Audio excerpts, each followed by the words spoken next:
Nekonečný vesmír s malým prázdnotou alebo dokonalým systémom 4D éteru. Sme len ilúzia.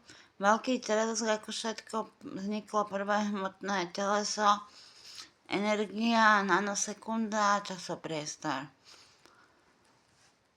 Ktorej ilúzii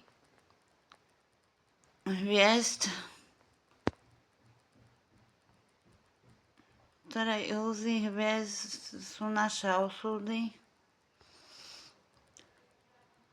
budúcnosť podvedomí je hranica medzi nebom a zemou,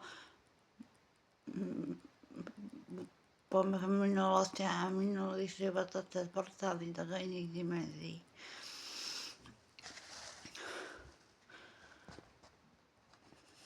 Potom existujú hmotný a duchovný svet, nesmrteľný svet.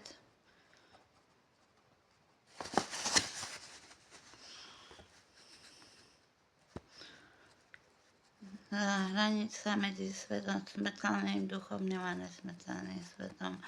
Mysel má najväčšiu silu, vyšla impuls a ide počítačová databáza celého vesmíru ako éteru, žijeme 3D realite. Mysel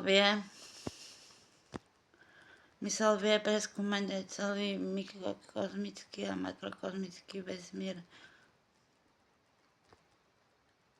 cez hviezdy a cez vizualizáciu astrálov, metafyzického astrálu. Neznáme inteligentné sily v absolútnom nám dušu chránia v stave eufórie cez temný tunel. Ak prátime temným tunelom, je to najvyšší stupeň osvietenia.